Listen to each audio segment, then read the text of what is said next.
కేసీఆర్ పై Congress MLA అన్నం శ్రీనివాస్ రెడ్డి ఆగ్రహం వ్యక్తం చేశారు. 25 ఎంపీ సీట్ల కోసం 250 టీఎంసీల నీటిని కేసీఆర్ అమ్ముకున్నారని ఆరోపించారు.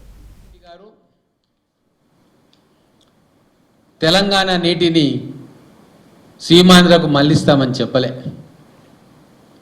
ఆ మాట అన్నది ఎవరు? కేసీఆర్. ఎందుకన్నాడో కూడా నేను ఇదివరకే చెప్పిన, అసెంబ్లీలో కూడా చెప్పడం జరిగింది.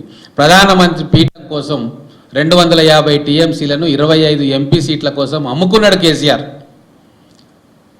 కానీ రేవంత్ రెడ్డి గారు ఢిల్లీలో చక్రం తిప్పాలన్న ఆలోచన ఆయనకు లేదు. ఏదో కేంద్రంలో పదవులు వెలగబెట్టాలన్న ఆలోచన అసలే లేదు. ప్రజలిచ్చిన తీర్పు, తెలంగాణ ప్రజలు ముఖ్యమంత్రిగా ఇచ్చిన తీర్పును గౌరవిస్తూ తెలంగాణ ప్రజల కోసమే 24 గంటలు పనిచేయాలి.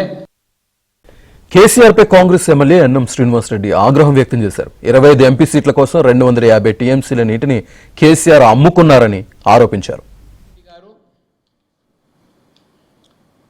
తెలంగాణ నీటిని సీమాంధ్రకు మళ్లిస్తామని చెప్పలే.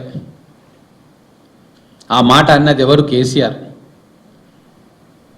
ఎందుకన్నాడో కూడా నేను ఇదివరకే చెప్పిన, అసెంబ్లీలో కూడా చెప్పడం జరిగింది. ప్రధానమంత్రి పీఠం కోసం 250 టీఎంసీలను 25 ఎంపీ సీట్ల కోసం అమ్ముకున్నాడు కేసీఆర్.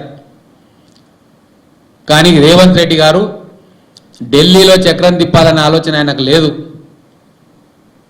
ఏదో కేంద్రంలో పదవులు వెలగబెట్టాలన్న ఆలోచన అసలే లేదు. ప్రజలిచ్చిన తీర్పు, తెలంగాణ ప్రజలు ముఖ్యమంత్రిగా ఇచ్చిన తీర్పును గౌరవిస్తూ తెలంగాణ ప్రజల కోసమే 24 గంటలు పనిచేయాలి.